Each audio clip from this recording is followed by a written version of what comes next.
Very good morning. We continue with hypothesis testing. Today, interesting part is the decision making scenario. We start with decision making scenario, and then we go to the three important things, that single population variance based, and equality of two population means based, and equality of two population variance based hypothesis testing, using the fundamentals what you have already aware of, and see what is there in the next. Now, when you make hypothesis testing, you basically take certain decisions. Okay. Hypothesis testing is basically decision making. In confidence interval estimation, that time you are not making any decision. Here in hypothesis testing, you are making a decision based on the sample data.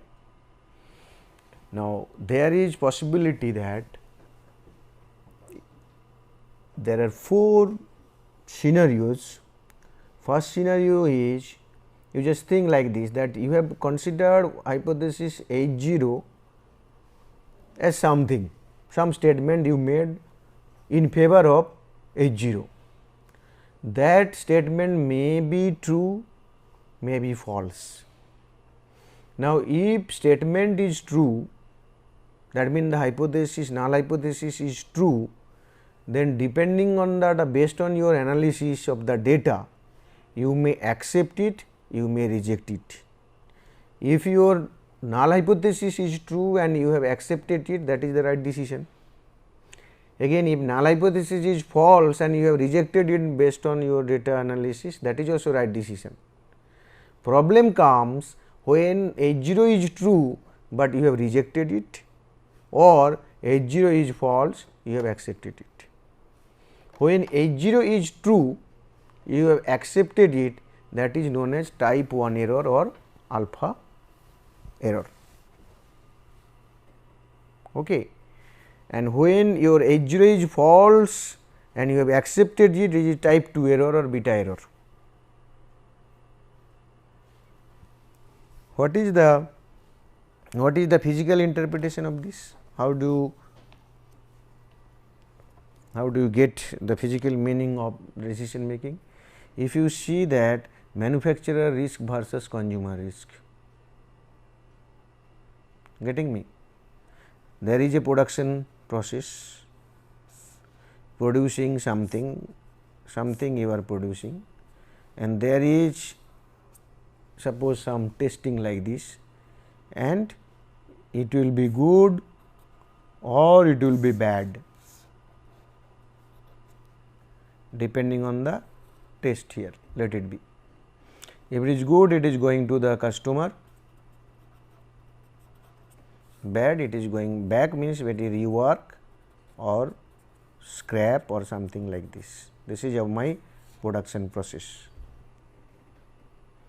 So, when what you do basically here, you do certain sampling here. In quality terminology, it is acceptance sampling.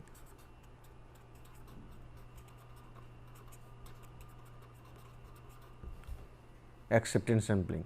Suppose you are doing this one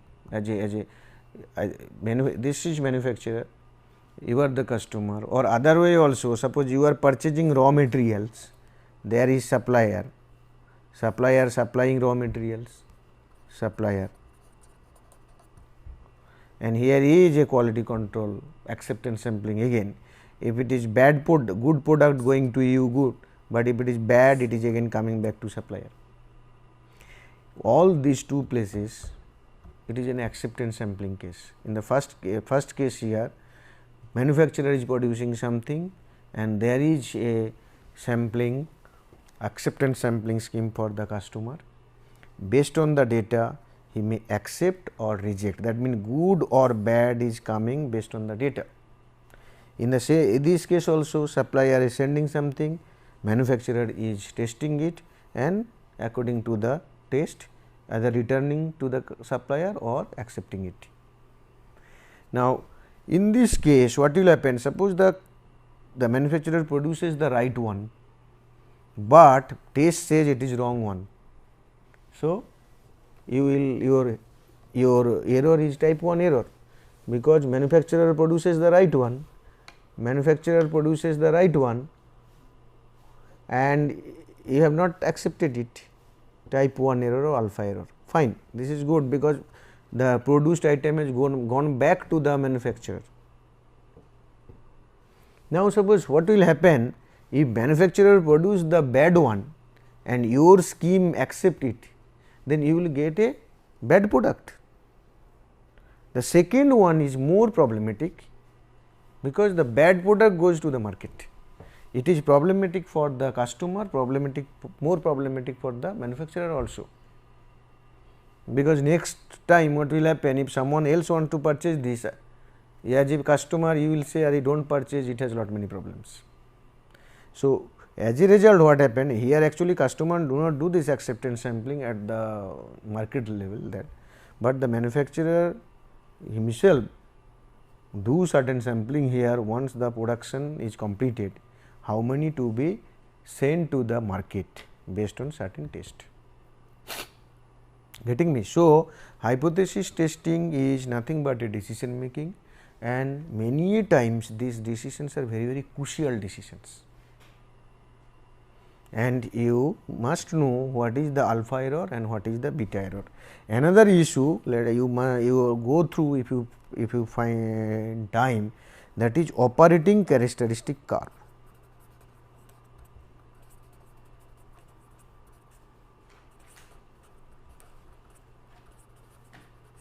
Popularly known as OC curve.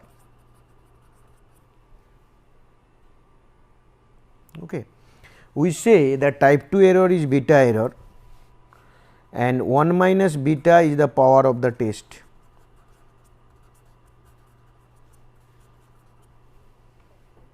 Beta is the power of the test ratio. This operating characteristics curve can be understood. Suppose you see, I am giving one example here. That example is that you think of a quality characteristic, and that characteristic suppose follows this normal distribution. This is my quality characteristic, let it be some variable x. Now, its mean value will be here, but over this is nothing but a process which is producing something, some output which is measured through x. What happened, this over time because of maybe wear and tear, or because of your what I can say that not perfect maintenance, this ultimately the process mean, that means the x value, the mean of x, it will basically shift.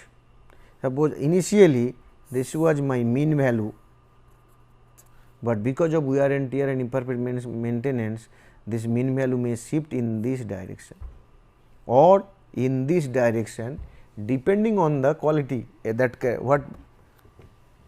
what is happening in the process parameters level. So, in that case, suppose I want to check if there is, but it is very difficult to change that this mean shift has taken place. Immediately you will not find out the change. When the change has taken substantially, then only, suppose this mean has gone to this level, this is the new one, new mean, then you find out that much change has taken place. So, that type of, if I write in this side, that is mean change or mean drift, okay, and this side suppose the beta error, beta value, what will happen, you get in certain curve. When the beta is what, type 2 error, there is change, but you are not able to detect. So, so long the change is small, you are not able to detect, that means you will accept. So, your things may be like this, it may be like this, it all depends on the based on this type of curve will come under operating characteristic. This is very important, because when you are able to find out the change has taken place, that is very critical for if not only manufacturing or other system also, it is very critical. Now, we will go for the population variance, and I am sure that you will appreciate one thing here, that you know how to go about hypothesis testing for population variance also. What you require to know? You require to know the statistic. What will be the statistics in case of population variance? We say that chi-square is n minus 1 s square by sigma square. What is your null hypothesis? Sigma is sigma 0. What is your alternative hypothesis? Sigma not equal to sigma 0. Okay. So, then your computed value will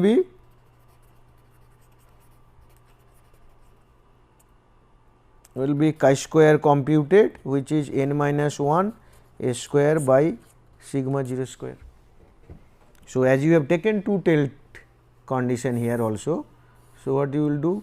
You will just find out here it is chi-square alpha by 2, and here also chi-square 1 minus alpha by 2, and all of you know that chi-square distribution, and one parameter of chi-square distribution is the degree of freedom. So, here you require to write down degree of freedom n minus 1, here also it is n minus 1. Then if you find out that if this value will fall here or here, you will reject null hypothesis. So, that means you have to compute and find out where it is falling. Okay. And as you know that variance is also such a what I can say parameter, we do not want more variance, basically we want less variance always. In that sense, if you are interested, then maybe you can go for one tilt also. But here what is the issue is that one null hypothesis is given, you are trying to prove that null hypothesis is true or false. So, in that case, alternative hypothesis if you create like this, absolutely there is no problem. But I have given you some example, based on that example if you go, that means from the problem to hypothesis, then I think lower the better, higher the better, nominal is the best, that particular concept you must use. And again, if I go for the next one, that one also easy for you. This is one example I have given, and nothing, no problem at all. What is the our next topic? Next topic is you want to test whether two population means are equal or not, equality of two population means. What you will do here? What is the random variable here?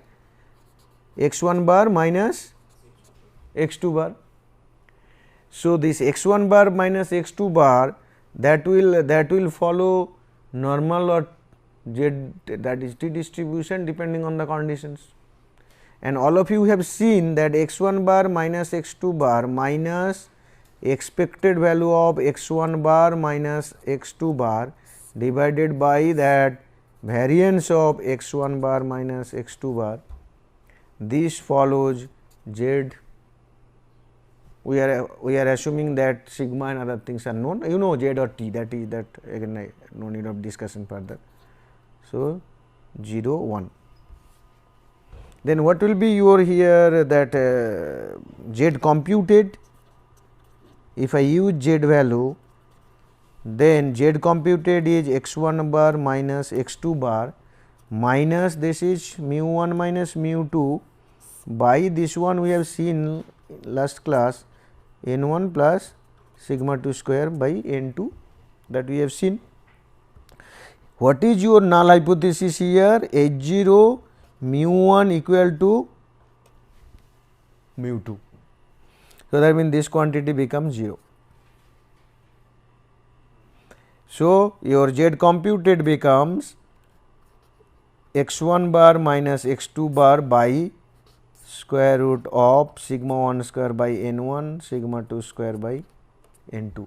You know n1, n2 and sigma 1, sigma 2, compute this and then again find out your set your alternate hypothesis mu 1 not equal to mu 2, that is two-tailed case. So, z alpha by 2 minus z alpha by 2, find out where it is falling. Is it falling in this region or it is in between these two? This is acceptance, this is rejection, this is rejection. For whom? For null hypothesis, correct? Question here, anything clear? Basically, the crux of the matter is knowing the appropriate statistics and its distribution. Why that is required? Because then only you will be using the table, otherwise you cannot frame anything. It's not, it will be not a parametric one, it will be different kind. For parametric case, it is the must. You must know the statistic, appropriate statistics and its distribution, then things are very simple. Sir, why we call it null hypothesis? Because our target is proved by contradiction. Is it we always like to negate it? Actually, this is the what I can say, this way it is developed. You want to negate it, definitely you want to negate it. Null hypothesis, the word null, I have no idea about the word null, why they are writing null, but I can say that as you are saying that alternative hypothesis, the purpose of alternative hypothesis is that you want to reject the null hypothesis. Okay. You will claim in such a manner that you will do in such a manner that it is possible to test null hypothesis. As such, why the word null is coming?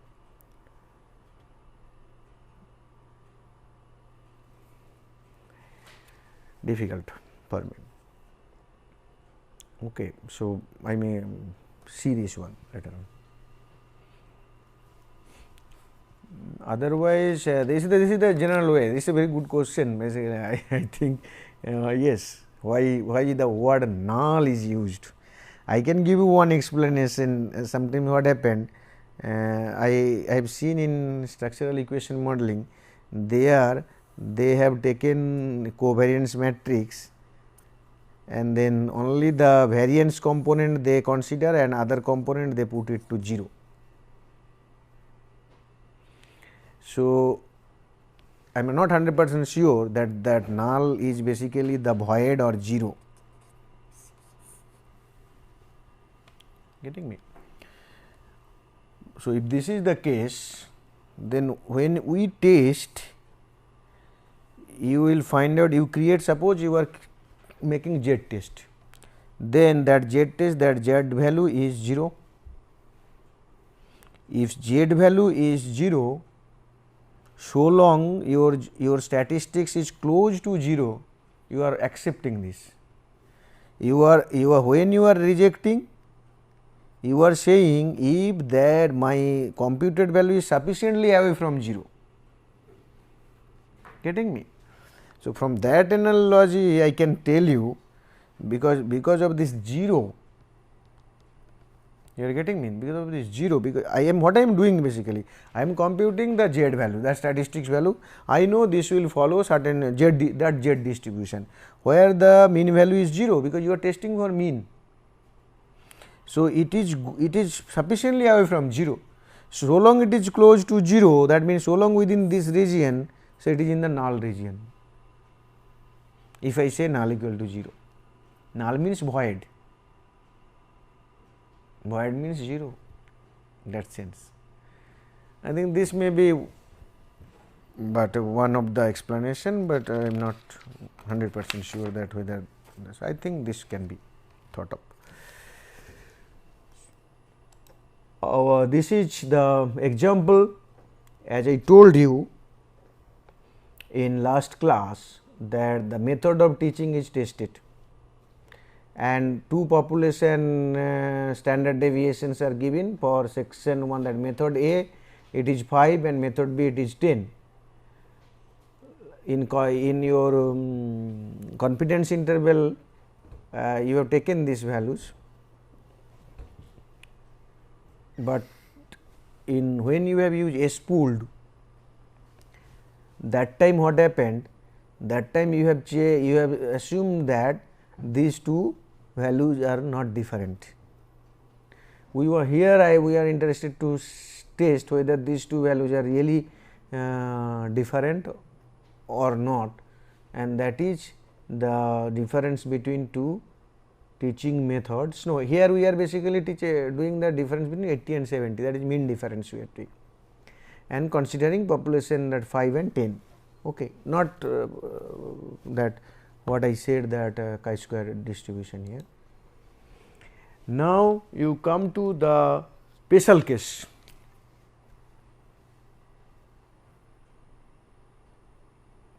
Okay. What is the special case? Sigma 1 equal to sigma 2 equal to sigma. This time you will use SP square, that is pooled variance, rest of the things remain same.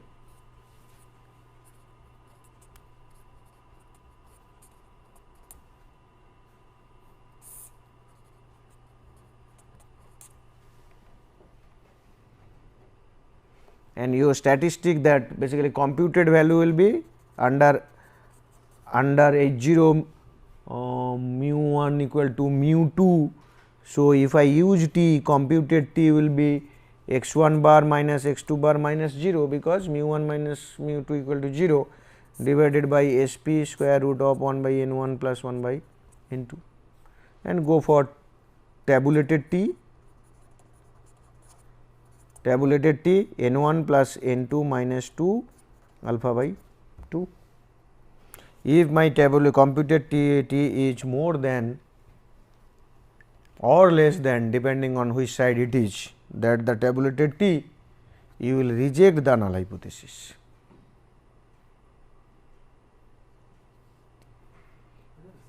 One though it was from last class.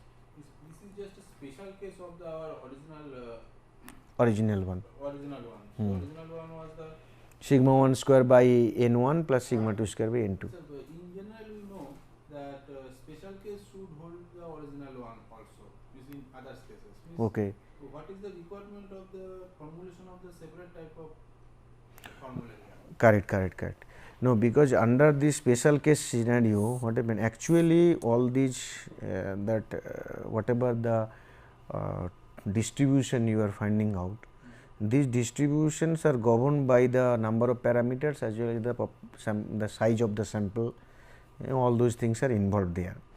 Now, what happened when the special condition arise, that sigma 1 equal to sigma 2 sigma, then if we convert this we find out SP square, and accordingly we will go, that power of the test is much better. You are getting me? Always there is a possibility of error, because alpha error is or beta error is there, confidence interval, the power of the test will be better. That is why these special cases are found out and they are also reported, and most of the times we use this. That is why what he said, if you find out that the two population variances are equal, that you first find out, then you go for the special case. Do not use the general case. General case is many a times general case, because general case will give you some result, but if this special case will occur in This is better. always better. This is another example that we want to equality of performance between two medicines, confidence interval case you have seen. Now, equality of two population variances. Should I go for this? I think you all will be able to find out this. When you say that equality of two population variances, you must know the distribution of the ratio of two population variances. last class we have proven it that it will be basically F distribution. So, your F n1 minus 1 and n2 minus 1, and definitely you will be creating certain alpha values. Okay. And that will be your tabulated one. And what was the statistics that time? Statistics we considered F equal to S1 square by sigma 1 square by S2 square by sigma 2 square. What is our hypothesis here? H0, that sigma 1 square equal to sigma 2 square. So, sigma 1 by sigma 2 whole square is basically this is 1. So, your F is resultant F basically coming S1 square by S2 square.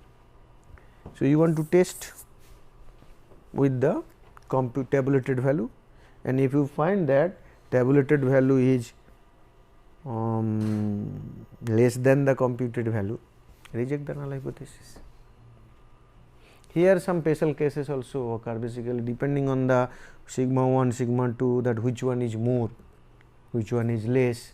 You go by this Freud and Miller book, Freud and Miller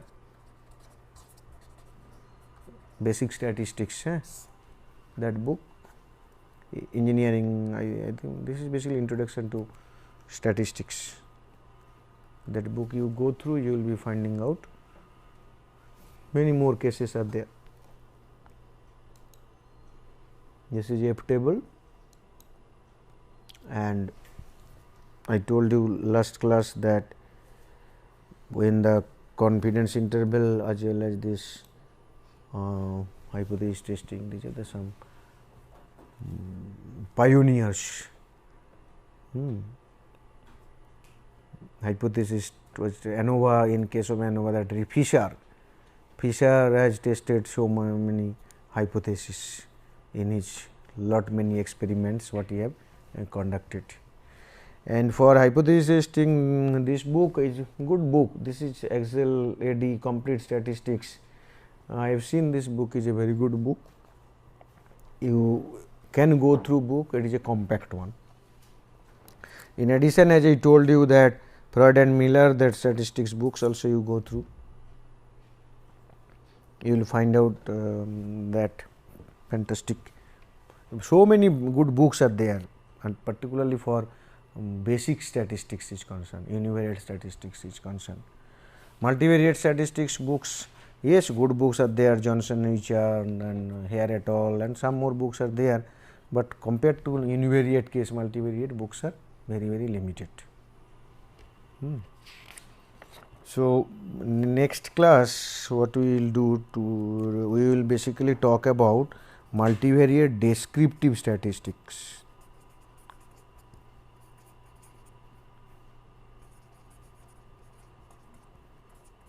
Okay. So, this is the end of today, this is the end of our basic or prerequisites. Please remember what I have told you under this basic statistics is very minuscule. I have told you very simple, just to get some idea that what is happening, what will be is there. But in general, one univariate that basic statistics book itself is 1000 pages. Getting me? So, if you really want to get your fundamentals very strong, you have to have some good books on basic statistics also, and you have to go through. And I have given you some of the things what the concept, this concept will be using in multivariate that lectures also, so that you can easily grasp. Means I will first tell you, okay, in univariate you got this one, see how we are converting the same concept to multivariate. So, those many portions also only I have taken into consideration. It is not the totality of univariate basic statistics. Okay. Okay, then, thank you.